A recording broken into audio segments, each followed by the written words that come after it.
Jodoh itu jangan dicari karena Allah sudah mempersiapkan. Tapi bagaimana kita akan dipertemukan oleh jodoh kalau tidak mencari? Nah.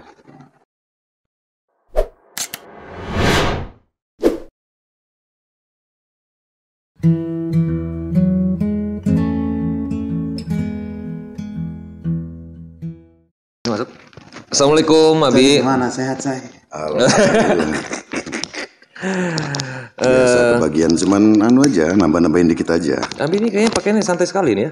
Oh, saya harus santai dong, menyesuaikan. Ini kan veteran. Oh iya, veteran.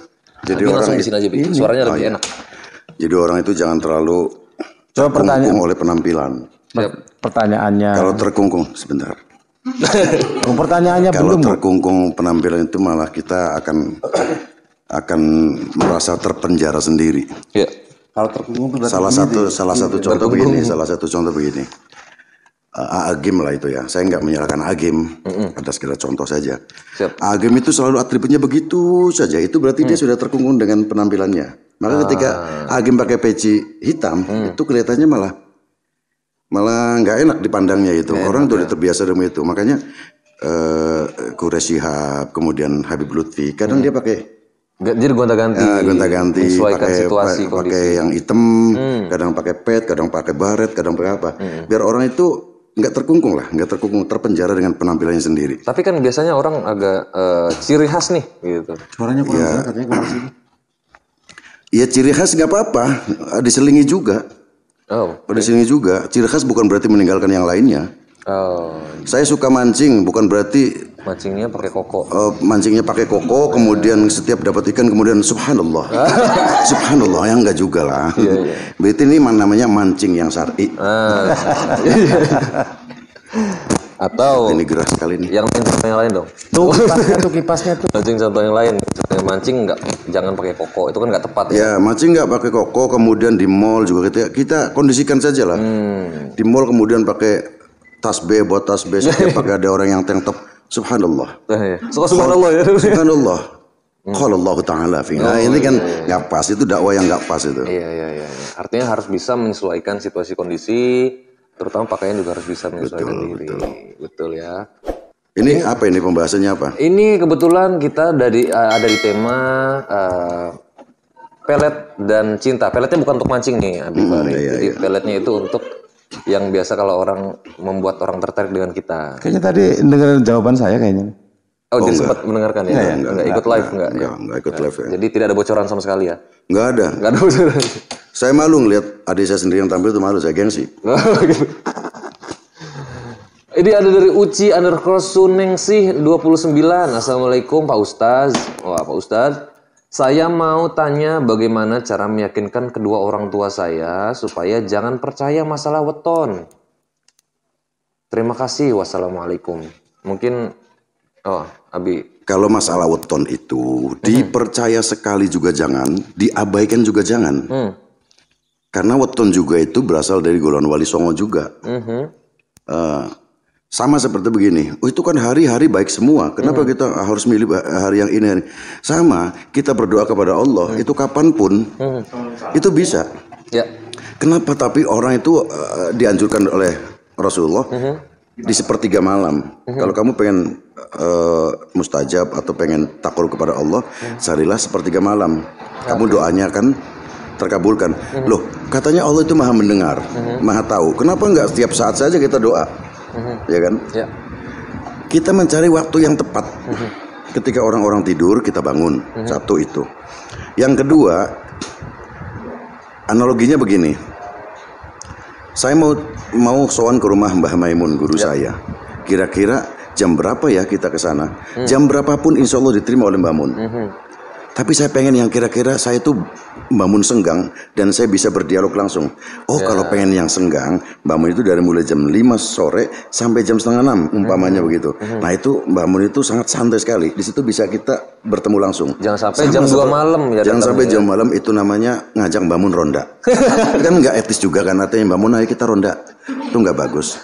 Ini serius, ini serius. Artinya jangan sampai nggak sopan sama Mbak Mun. Masa Mbak Mun itu Masa diajak ronda? Jangan diajak ronda kan itu nggak. terlalu sekali ya. Iya. Seperti itu tidak bisa dimaafkan ya, Bi. Gitu. Sama dengan nama juga berpengaruh karena kata Rasulullah kan al-ismu du'aun. Nama adalah doa. Ada orang yang tadi sempat pertanyaan juga mungkin sekaligus dibahas juga Abi Farid. Jadi kalau orang dikasih nama terlalu berat atau terlalu berat ya, itu bisa berpengaruh sama kondisi si anak, entah itu secara psikologis atau beban hidupnya besar atau bagaimana sebetulnya? Ada beberapa ulama mengatakan begini. Ya. Nikrom ya, huruf nun, kaf atau ka, ro atau r, kemudian m. Itu hindari huruf-huruf awal itu. Karena al-ismu du'aun biasanya begini. Ada anaknya penjahat lah, anaknya begal. Namanya terlalu tinggi, Syarif Hidayatullah umpamanya. Wah, iya. Ini yang dimaksud kurang pas itu terkadang khodam-khodamnya Syarif Hidayatullah nggak terima. Jangan. Karena terlalu suci Syarif Hidayatullah untuk seorang anak begal. Seorang anak kriminal. Anak kriminal. Khawatirnya itu bebannya itu tapi di satu sisi ada juga mengatakan itu nggak masalah, barangkali nama itu juga bisa membawa jadi keberkahan. Jadi memberikan nama yang paling nanti saya bawa ini ya, saya bawa bekal dari rumah itu bawa itu ada pisang kesukaan saya. Ada namanya tanda-tanda pisang atau ada saya lupa manfaat ini. tertentu. Yo banyak sekali, ini salah satu buah-buahan yang sangat bagus ya, vitamin ya. Dan sebagainya itu. Ini namanya pisang garangan. Pisang garangan. Garangan atau kalau kasih leng garangan itu artinya luwak. Itu nggak bagus juga. Nggak bagus. Jadi ada yang paling berhak untuk memberikan nama itu adalah orang tua. Ya. Hakul walid alal walad, haknya orang tua kepada anaknya adalah memberikan nama yang baik. Artinya orang tua juga harus memikirkan nama yang baik. Jangan sampai kita kasus tadi syayatin itu ya, jangan. Iya, jangan kenalan sama orang. Kenal nama siapa? Tony, kepanjangannya Syaitoni. Iya jangan juga. Dia namanya keren Syaitoni tapi ya. Tony mau boleh bagus tapi. Lah sekarang kalau umpamanya orang tua itu memberikan nama anak yang jelek, nanti dituntut sama Allah. Pada hari kiamat dituntut sama Allah. Kenapa kamu memberikan nama yang baik? Nama yang jelek. Anak pun menuntut, kenapa saya diberikan nama yang jelek? Nah, untuk menghindari umpamanya orang tuanya nggak ngerti, orang tuanya bodoh, orang tuanya terlalu sibuk, atau orang tuanya benar-benar nggak ngerti nama yang bagus, maka kita serahkan kepada orang yang lebih mengerti. Di daerah sini kan banyak, ada orang-orang yang kemudian nggak ngerti nama yang bagus, dia minta kepada kiai tolong berikan nama anak saya yang bagus karena saya nggak tahu nama yang bagus itu bagaimana. Salah satu tuntutan Allahnya itu sudah lepas. Tapi salah satu yang pernah Kiai berikan namanya itu salah satu siapa Kiai? Tatang. Tatang dan nggak mau orang tuanya. Kok Tatang katanya? Ya. Ada maksud kenapa memberi nama Tatang? Ya, simple. Tatang. Iya. Asal jangan Toto aja ya. Kalau Toto nanti. Saya punya anak pertama laki-laki, saya minta nama yang baik, kenang-kenangan katanya. Ya sudah Tatang. Gak ada panjangannya. Nggak ada. Kemudian dia diem saja. Saya tahu ini sebenarnya protes dalam hatinya kok Tatang gitu. Tapi dia sudah terlanjur minta sama saya, ya sudah Tatang. Diem aja. Oh diterima akhirnya gitu. Enggak, ini diem saja. Kemudian lama-lama, mohon maaf ada pilihan yang lain nggak? Ya. Saya jawab, gitu, saya jawab kan nggak ada Pak. Itu bagus Tatang itu. Iya. Dia nunduk lagi, aja. Akhirnya mungkin dia nggak kuat ini. Akhirnya dia ngomong ke saya, mohon maaf, agak kerenan dikit juga. Minta agak kerenan dikit. Atau mungkin kayak zaman sahabat ada namanya Tatang atau siapa gitu. Agak ada ya. Ya, karena simpel aja ya, karena simpel aja. Mungkin ya kalau Abu Jahal masih hidup itu mungkin julukannya Tatang juga. Karena suka menantang. Ya mohon maaf yang menantang Rasulullah. Tatang itu maksudnya menantang. Iya. Jadi jangan salah paham. Jadi memberikan nama juga jangan asal dari Quran. Mentang-mentang dia nggak mengerti. Oh saya anak saya pertama saya itu dari Quran. Siapa Tabat Siyada Abi Lahab wa Tab. Wah iya. Orang yang dengernya nggak ngerti. Masya Allah. Ini Iqra berapa ini? Luar biasa. Itu nggak ngerti. Iya. Oh nama anak saya kedua juga dari Quran. Siapa? Yasin Al-Quran. Jangan. Orang awam nggak ngerti. Masya Allah ini lebih bagus. Biasa dibaca di depan jenazah ini. Nah, itu kan. Itu aja. Di Quran itu ada azab, ada Fir'aun, ada laknat, ada jannah, ada nar dan sebagainya. Jangan sembarangan saja. Atau banyak nama yang juga di Al-Quran lebih baik ya. Rasulullah itu sering merubah nama sahabatnya yang jelek menjadi yang baik. Contohnya nih. Dulu Rasulullah itu punya sahabat namanya Asian. Asli apa namanya artinya adalah ahli maksiat. Dirubah oleh Rasulullah menjadi abidan, ahli ibadah. Malah kata Imam Ghazali, yughayyirul isma al-qabikha. Rubahlah nama yang jelek menjadi nama yang baik. Bahkan orang yang mau pergi haji pun namanya dirubah yang jelek. Kenapa? Mau jadi tamunya Allah, nama pun harus baik. Waktu belum haji namanya ini, ketika sudah haji namanya ini. Tapi bisa jadi nama di Indonesia artinya jelek, tapi di luar negeri namanya bagus. Gimana tuh Kiai? Yang dimaksud nama yang baik itu nama yang berartikan bagus. Iya. Terserah dari daerah mana saja.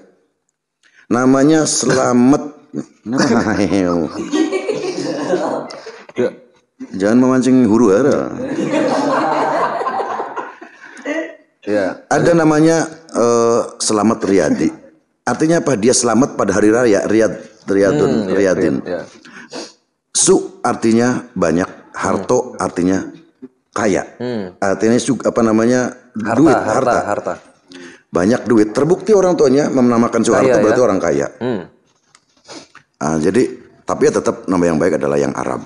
Ada nama Persia, ada nama dari Iran yang berartikan bagus. Ya nggak masalah, diambil. Oh maksudnya arti baik itu memang diantara yang paling baik itu misalnya dari nama Arab itu ya. Ya, jadi tapi kata Rasulullah kan begini. Jangan. Kata Rasulullah kan begini. Kamu hai aja kenapa? Apa perlu saya kepret? Lanjut Kiai, jangan Kiai. Masih pengen Samu auladakum bi ahsanil asma.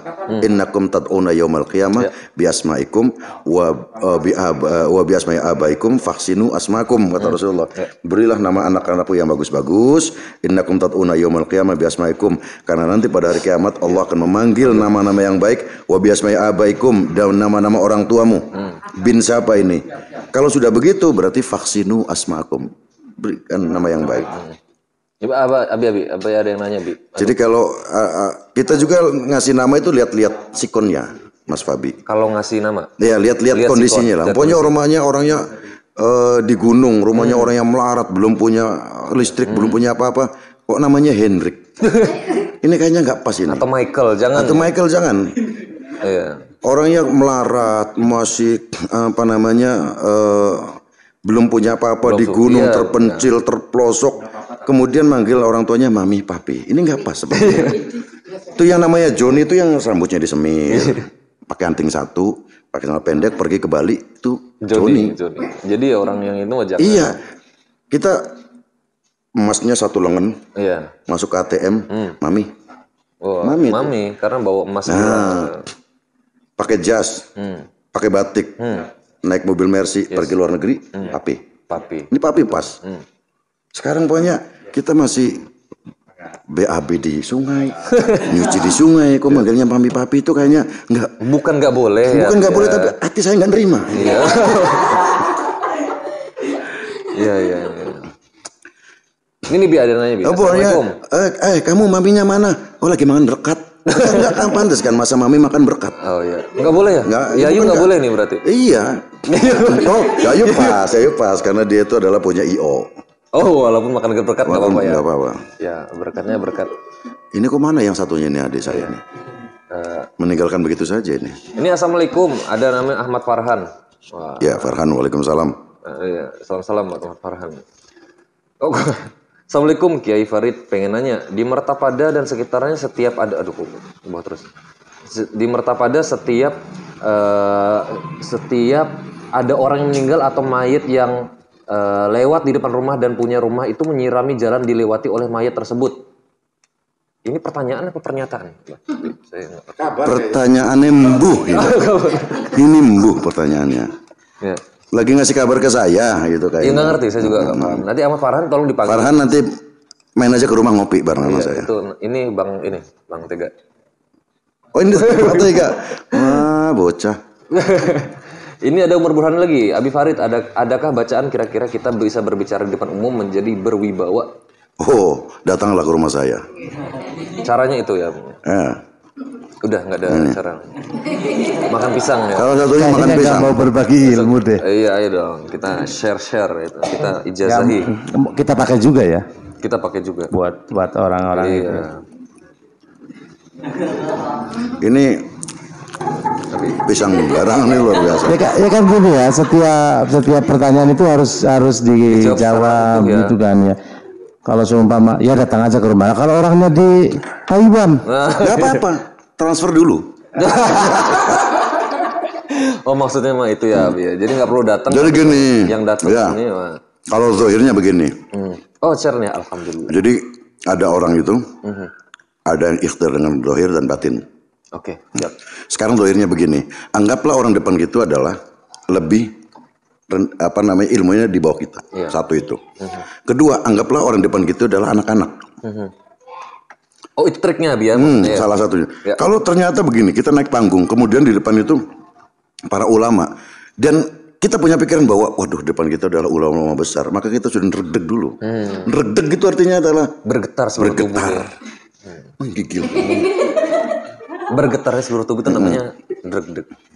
Karena apa? Ketika orang itu ceramah lah, taruh ceramah, Ya. naik ke panggung, padahal yang ceramah itu bodoh, umpamanya. Ya. Tapi Yang jamaah di yang di depan. depan itu menganggap bahwa penceramah adalah pinter. Nah, Kenapa dia dipanggil ceramah? Ya karena dianggap sebagai pinter. Dia juga sebenarnya pikir-pikir sama kita. lalu apa yang harus dilakukan ketika menghadapi situasi seperti itu, Bi? Ya, Apakah menganggap para ulama itu seperti tadi? Ya kalau saya triknya diantara begitu. Diantara mungkin ya ada. Tapi iya benar-benar. Ya Artinya kalau supaya doa media- yang paling umum, doa yang paling umum itu kan Rabbi syrahli sodri wa yassir. Itu kan doa untuk menenangkan hati supaya kita lisannya jangan keluh gitu. Baca Robis. Kalau umpamanya kita itu ketika ngomong di podium kemudian masih ribut saja, turun. Selesai udah. Batalkan acaranya. Batalkan aja. Udah Pak, assalamualaikum, nggak pada dengerin, udah turun aja. Jadi jangan Kemudian lanjutin. tagih amplopnya. Itu kan belum selesai, Bi. Nggak apa-apa, karena ini sikonnya nggak mendukung. Oh, tapi tetap amplopnya harus Tetap amplopnya. siap. Ini Boleh ada ngerokok ya? Boleh, Bi. Tapi kopinya gimana? Kopi Nggak apa-apa, kita barengan saja. Ini kan sekandung kan ini. Mas Kandung, jadi nggak ada masalah apa-apa. Abah Haris mau ada yang ditambahkan ketika kita menghadapi audiens yang kita grogi nih atau terlihat berwibawa, ada nggak kira-kira Abah Haris? baca ya Latif. Oh ya Latif 7 kali Baca ya Latif 7 kali, tiupkan tuh. ke penonton atau ke Iya, audiens ya. iya. Siap. Wah, kita sudah Murah kan kalau kita mah. murah. Soalnya saya baca ya Latif mau jalan aja. Kalau sekarang ya Latif untuk ini ya. Ya intinya kan kalau baca ya Latif kan mudah-mudahan kita itu menjadi selamat. Ketika kita itu tampil di hadapan orang ya mudah-mudahan kita selamat, tidak memalukan dan sebagainya kan. Luar biasa, berarti manfaatnya luar biasa sekali. Iya. Mbak, ya. Mohon maaf korek. Terima kasih. Kata Mas Timbulnya hidup tatang katanya. Halo Mas Timbul, kita nanti ngopi bareng ya. Nih kita Gara Store. Mohon maaf baru gabung live Pak Kiai. Nyuwun sewu. Temanya apa ya Pak Kiai? Terserah maunya apa. Temanya apa ya? Maunya apa. Mangga Mbak atau Mas Kota Gara Store ini? Kalau Kutagara itu berarti laki-laki. Kota Gara, tapi store belakangnya. Toko. Oh iya berarti toko Kutagara. Nah, toko Kota Gara. Berarti nggak ketahuan nih ya jenis kelaminnya apa ya. Ini ada Ahmad V, ada Bang PI nih. Assalamualaikum, waktu itu sempat nanya banyak anak banyak rezeki. Kalau banyak istri gimana Kiai? Subhanallah. Subhanallah. Ini saya gemeter ini. Nah, triknya yang tadi Kiai. Ini gemeter saya ini. Kalau sudah menyangkut poligami ini kayak Apa sensitif ya, saya itu. Oh, agak sensitif ya. Kiai. Karena keinginan poligami saya itu sudah stadium 3. Sudah sangat tinggi sekali. Udah pakai ini. Ini Itu di sudah di ICU. opname di ICU. Yang dimaksud banyak anak banyak rezeki, wahai PI yang saudagar nasi uduk. Ini saudara PI yang nasi uduk bukan? Bukan. Ahmad PI ya kayaknya. Ya, ini kayaknya bos nasi Bang, uduk iya. ini. Nasi uduk. Kemarin datang ke rumah saya tapi dia nggak ngamplopin. Iya, ini saya sebenarnya agak males juga jawabnya, cuma nggak apa-apa. PI anaknya PI. Bang Babe Hasan. Babeh Hasan. Yang dimaksud banyak rezeki itu ada beberapa versi. Ulama mengatakan begini, satu, Allah itu akan memberikan rezeki berapapun anaknya. Allah ketika orang itu punya anak satu, maka Allah berikan kecukupan anak satu. Punya anak dua, Allah berikan kecukupan anak dua. Allah tiga. Buktinya apa? Ada salah satu teman saya, dia bapaknya itu hanya sekedar pengayuh becak. Iya. Saya ngomong sama anaknya, kamu perhatikan, bapak kamu punya anak satu, bapak kamu becak. Punya anak dua, bapakmu tetap becak.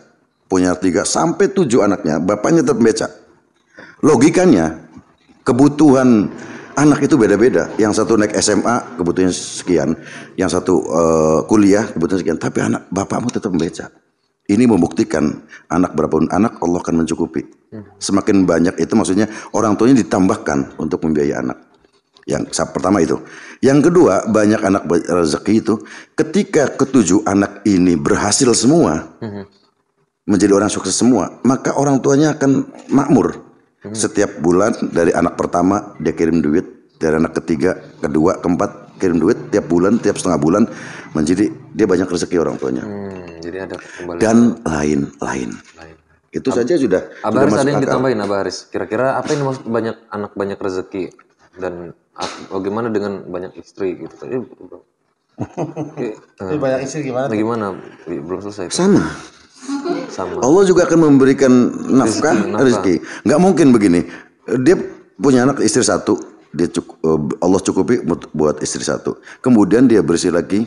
Nggak mungkin Allah tidak akan mencukupi ini. Nggak mungkin. Berarti Allah akan menyanyikan istri yang kedua. Allah pun akan memberikan rezeki tambahan untuk memberikan yang satu ini, untuk keadilan.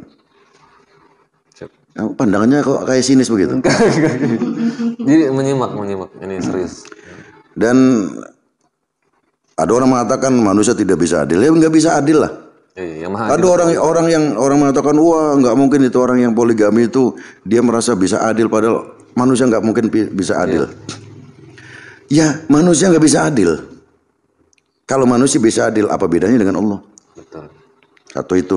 Yang kedua, keadilan yang dimaksud di sini adalah adil standar manusia. Standar manusia.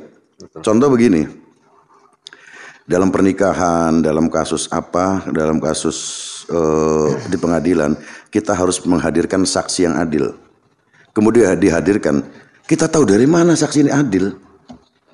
Ya sudahlah, berhubung saksi ini adalah dianggap di masyarakat sebagai tokoh agama, orang yang ibadahnya baik, akhlaknya baik, itulah insya Allah kira-kira bisa adil lah. Kita nggak bisa tahu kok dalilnya dari mana.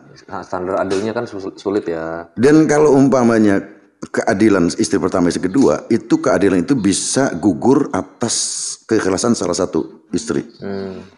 Istri pertama 1 juta tiap bulan, istri kedua 1 juta. Kemudian istri kedua atau istri pertama mengatakan sudah kalau manggilnya A ya. Atau sudah Bi. Kalau manggilnya Abi. Kalau manggilnya Abi. Sudah Pak. Sudah Pak kalau manggilnya Pak. Sudah Nyuk ya nggak mungkin. Masa sama bapaknya yang manggilnya Nyuk. Sudah Mas. Saya cukup 500 saja.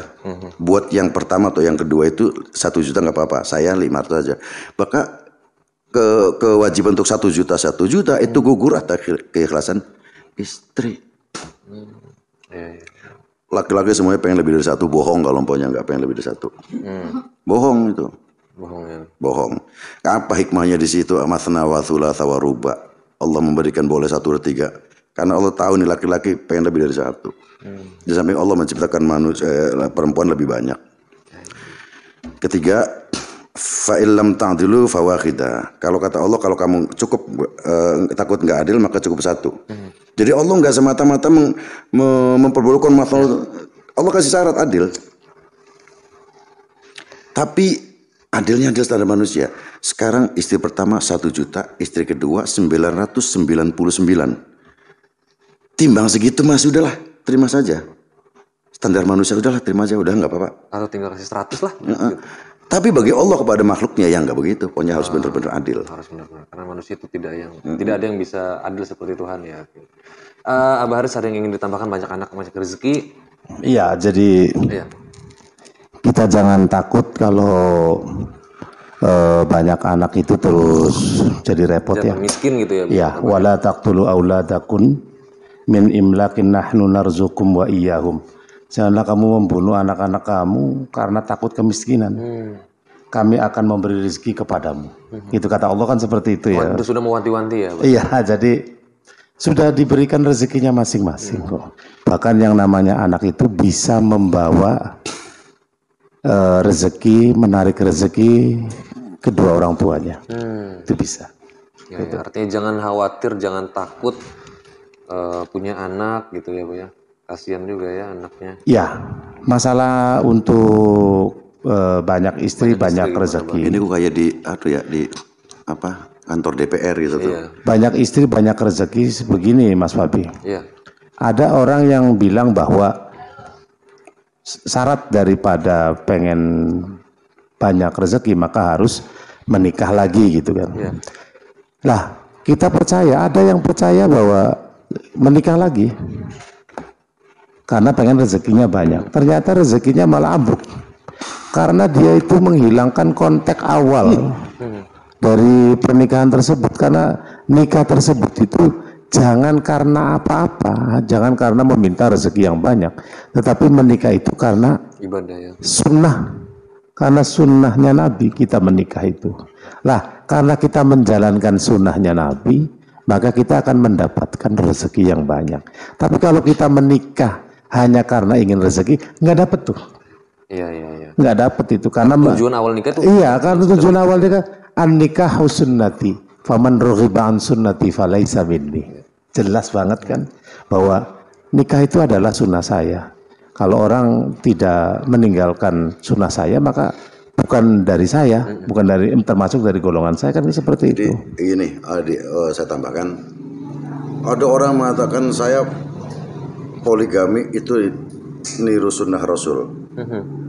Itu kurang baca seperti kurang baca dia itu, bukan sunnah Rasul. Rasulullah itu nikah semuanya atas perintah Allah, semuanya atas perintah Allah, nggak semata-mata karena biologis. Buktinya Rasulullah semua istri-istrinya adalah semua menopause lah, boleh katakan menopause, hanya Siti Aisyah mungkin. Yang kedua, jarak antara Rasulullah ketika ditinggal oleh Khadijah itu kan lama. Artinya Rasulullah itu kalau pengen nikah lagi bisa, tapi Allah semuanya menunggu perintah. Rasulullah menunggu perintah dari Allah, semuanya perintah Allah. Oh saya pengen poligami ikut sunnah Nabi, itu kayaknya harus ngopi bareng gitu. Dan harus lebih baca banyak gitu. Nah, makanya jangan asal kita mencari ustadz-ustadz yang, ya saya tidak akan meremehkan ustadz yang lain, tapi kita harus selektif lah. Sekarang itu banyak ustadz-ustadz yang hanya memberikan statement, memberikan pernyataan yang di luar hukum, hanya demi konten dan sebagainya. Itu sangat disayangkan. Intinya tuntutan ilmu sampai ke negeri Cina ya. Walaupun agak sulit ya ke negeri Cina ya. Orang Mesir tuh kaget kalau datang ke Indonesia tuh. Apa itu Abah? Di sini banyak sekali profesor katanya. Karena ustadz itu kalau di Mesir itu profesor. Kalau ustadz itu profesor. Profesor dari ketika aja di sini banyak ustadz ini luar biasa Indonesia ya. Banyak sekali profesornya katanya. Iya, profesor kita banyak sekali berarti ya. Di Indonesia itu kan yang dikenal di masyarakat luar negeri Timur Tengah itu kan karena akhlaknya. Karena akhlak. Adat ketimuran. Adat ketimurannya. Makanya Syekh Al-Azhar pernah mengatakan begini. Ad-din fi Makkah. Al-ilmu fil Misra. Al-adabu fil Jawi. Bukan di Indonesia. Seakan-akan saking lagi mujinya orang Indonesia, seakan-akan agama ad-din fi Makkah. Agama itu turunnya di Mekah. Al-ilmu fi Misra. Ilmu turunnya di Mesir. Sedangkan al-adab fil Jawi. Adab itu seakan-akan turun di Jawa. Artinya saking orang-orang Jawa itu dipandang oleh orang Timur Tengah itu luar biasa, akhlaknya baik. Ya. Artinya orang Indonesia secara keseluruhan. Makanya Timur Tengah ketika punya santri dari Indonesia itu seneng karena akhlaknya dipakai. Akhlak pakaiuhnya dipakai. Salah satu contoh begini. Ketika Syekh mengatakan kamu sudah makan belum? Walaupun belum makan, tapi santri dari Indonesia mengatakan sudah ya Syekh, cukup. Ini kamu barangkali nggak punya ongkosnya nih buat ongkos kesananya, anterin ini, udah cukup, saya punya. Beda dengan umpamanya murid dari Afrika, dari Turki dan apa, malah dia berani minta. Saya mau ongkosnya mana ya, Syekh? Syekh Timur Tengah kan sering berkunjung ke Indonesia karena mereka kagum dengan akhlaknya para ahli sunnah wal jamaah. Harus menjaga itu ya. Ya. Dan akhlaknya para santri juga harus dijaga juga. Harus dijaga juga, kita harus menjaga bersama-sama. Ini ada pertanyaan dari Bang Betchker. Betchker. Oh, Becker itu kalau nggak salah ini rumahnya masih kebocoran ini. Maunya Mas Fabi kalau mau pesan saya sih, kalau pengen rezekinya itu banyak ya, wa may yattaqillaha yaj'al lahu makhrajan wa yarzuquhu min haitsu la yahtasib. Artinya ya kita bertakwa kepada Allah lah. Kita bertakwa kepada Allah ya, kita bertakwa kepada Allah gitu. Ini ada yang bertanya juga dari Batch.care. Wah, Batch.care 86. Assalamualaikum Kiai Farid dan Abah Haris. Doa apa yang baik untuk dapat jodoh bagi yang sudah berumur tua? Jodoh itu jangan dicari karena Allah sudah mempersiapkan. Tapi bagaimana kita akan dipertemukan oleh jodoh kalau tidak mencari? Nah, itu plot twist ya. Iya, jodoh itu jangan dicari karena Allah sudah mempersiapkan. Tapi bagaimana Allah akan mempertemukan jodohmu kalau kamu tidak mencari? Mencari di sini bukan berarti kita di mall kemudian laki gue siapa ya? Laki gue siapa nih? Gue pengen kawin bener nih, bukan. Gitu, ya. Artinya dengan bersosial dengan masyarakat, dengan arisan, dengan ikut organisasi, dengan kondangan, dengan cara medsos, itu Allah akan kirimkan itu. Akan kirimkan jodoh. Saya tawakal pasrah jodoh di tangan Allah, kemudian dia di kamar terus sampai 50 tahun ya kering. Nah, di situ. Jadi artinya mencari itu dengan bersosial dengan orang lain. Berteman dengan orang lain, kemudian temannya juga akhirnya memperkenalkan dan sebagainya. Oke. Ini ada beberapa pertanyaan lagi nanti teman-teman masih banyak sekali ini pertanyaannya. Assalamualaikum, salam dari Wangon. Wah, dari M Nurudin. Ini ada Aden Mahmud. Semoga selalu diberikan kesehatan Abah Haris, Kiai Farid dan Mas Fahbi. Wah, nama saya nggak ada hanya Fabi saja. Kutagara Store nyuwun sewu, saya ibu-ibu. Wah, ibu-ibu Kutagara Store ternyata ibu-ibu. Oh, ternyata ibu-ibu. Sebenarnya kalau ibu-ibu itu Kutagari. Bukan Kutagara. Atau Kutagara. Pramugari. Oh iya. Assalamualaikum Kiai Farid. Santriwati. Kutagarawati gitu ya. Kutagara Store perihal di udara. Kalau ceweknya di udari. Ya, ini ada Kutagara Store. Oke, teman-teman, ini mungkin pertanyaan terakhir ya, teman-teman. Mohon maaf sebelumnya karena kita harus dibatasi waktu. Saya akan bacakan pertanyaan terakhir dari Kutagara Store. Perihal banyak anak banyak rezeki sangat kontra dengan anjuran pemerintah tentang 2 anak cukup. Jadi apakah perlu mengikuti anjuran pemerintah atau bagaimana? Mohon pencerahannya Pak Kiai. Iya. Karena pemerintah itu adalah ulil amri, ya kita turuti. Pemerintah juga punya pertimbangan. Kenapa harus punya adanya transmigrasi itu kan pertimbangan untuk menyamaratakan jumlah penduduk supaya jangan timpang antara Jawa dengan Sumatera dan sebagainya.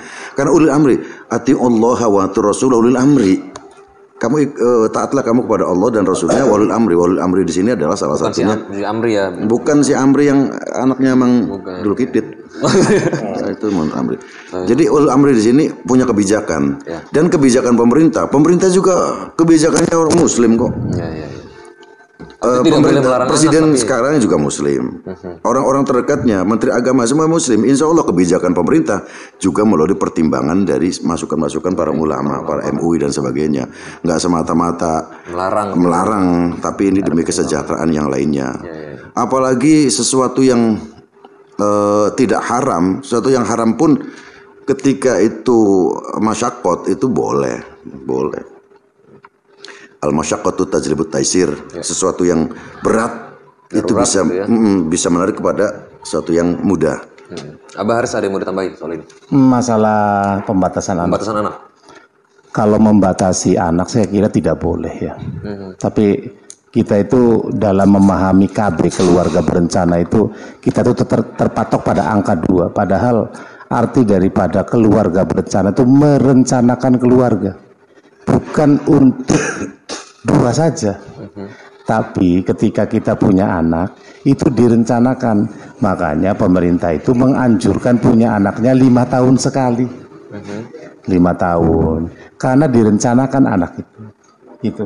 Jadi kita tuh kadang-kadang persepsinya itu ketika ada, dulu saya ingat BKKBN apa itu BKKBN, ya. Hayono Suyono. Iya.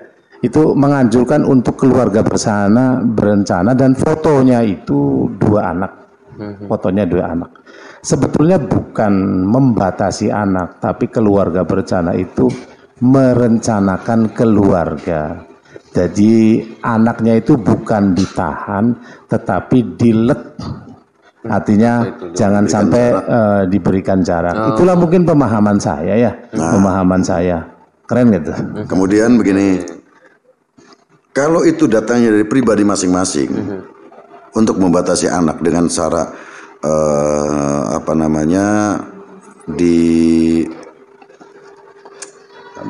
saya lupa itu istilahnya, dikebiri lah, apa itu istilahnya tuh, saya lupa. Bukan, ada lagi pasektasi apa? Oh, pasektomi. Kalau tidak ada tujuannya khusus, itu haram, nggak boleh. Karena tujuannya, tapi karena lidoruro, karena penyakit dan sebagainya nggak masalah. Orang karena kandungannya sudah tidak baik, maka seharusnya ibu ini harus disteril dan sebagainya. Itu nggak masalah untuk menjaga kondisi ibu, karena menjaga kondisi ibu juga itu wajib kan. Iya. Wow. Jadi semoga bisa menjawab. Kayak kita memakan bangkai itu haram, tapi ketika di hutan tidak ada sama sekali, dia juga wajib untuk mempertahankan hidupnya. Kemudian ada bangkai yang tadinya haram jadi boleh. Disitulah al-masyaqqatu tajlibu taisir, diantaranya begitu. Atau ad-daruratu tubihul makturat. Ketika darurat bisa memperbolehkan sesuatu yang dilarang. Atau juga yang tadinya fardu kifayah bisa menjadi fardu ain. Salah satu unsur begini. Sholat jenazah itu adalah fardu kifayah. Ya. Tapi fardu kifayah bisa menjadi berkedudukan fardu ain. Contohnya begini, ada 2 orang di hutan. Kemudian yang satunya meninggal. Maka ini sholat jenazah itu tidak ada orang lain kecuali dia. Maka bagi dia itu bukan fardu kifayah lagi, fardu ain. Kecuali orangnya bertiga, satu meninggal, ini menyolati, ini sudah nggak sholat juga nggak masalah. Tapi karena 2 orang ini meninggal, maka tidak ada orang lain, mau tidak mau, ini yang menjadi maka fardu ain bagi ini. Itu jadi hukum itu fleksibel lah, fleksibel dikondisikan. Islam itu juga fleksibel, tidak kaku. Baik. Semoga bisa menjawab ya Ibu Kutagara underscore Baris. Ya, boleh menambahkan tentang masalah jodoh ya. Tentang masalah jodoh. Jadi jangan kita itu memikirkan hasil akhir, yang keputusan akhirnya itu ada di tangan Allah.